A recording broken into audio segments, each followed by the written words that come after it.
The schoolyard was alive with the typical chaos of kids at lunch break. Amid the noise, a small group of boys gathered under the old oak tree, their laughter sharp and mean. The target of their ridicule was a quiet boy named Malik, who sat by himself on a worn-out bench, sketching in a tattered notebook. Malik was new to the school, a recent transfer. He didn't speak much, and when he did, his words were softly measured. His uniform was always neat but slightly worn, his sneakers scuffed but clean. He didn't play sports, didn't hang out with anyone, and didn't seem to care for the typical middle school dramas. And to the group of boys, that made him an easy target. "Hey, Malik," sneered Connor, the self-proclaimed leader of the group. "What you drawing there? Another lame dragon or something?" Malik didn't respond, his pencil gliding across the paper. "Too cool to talk to us, huh?" chimed in Jason, another boy. "Maybe he thinks he's better than us." The group advanced, Connor snatching the notebook from Malik's hands. "Whoa, look at this!" he exclaimed, holding up the sketch. It was a stunningly detailed drawing of a cityscape, the kind that looked like it could leap off the page. The boys fell silent for a moment, taken aback. But Connor, not one to back down, sneered. "Did you copy this from somewhere? Bet you didn't draw this yourself, loser." Malik stood, his eyes calm but piercing. "Give it back," he said, his voice firm.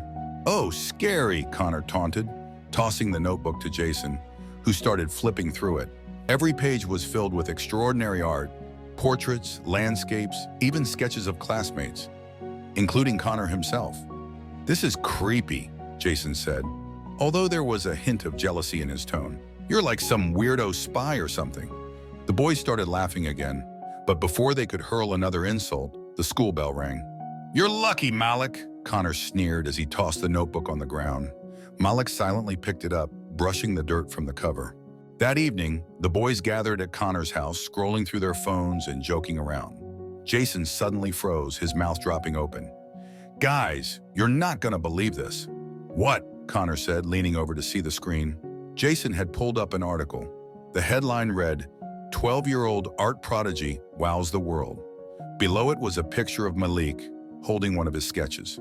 The article described how Malik's work had been showcased in international galleries and how he had been featured in a popular documentary on young geniuses. "No way," Connor whispered. They scrolled further, seeing pictures of his artwork. These weren't just good, they were breathtaking. Portraits that captured the soul of their subjects, scenes that felt alive. Jason read aloud. His mother, a single parent, moved him to this small town to escape the pressures of fame and give him a normal life. Malik has remained humble, focusing on his craft and avoiding the spotlight. The room fell silent. The next day at school, the boys approached Malik hesitantly. Connor cleared his throat. "Hey, Malik, listen, about yesterday." Malik looked up from his notebook, his expression unreadable. "We didn't know, man," Jason added awkwardly. "You're amazing, like really amazing." Malik studied them for a moment, then offered a small smile.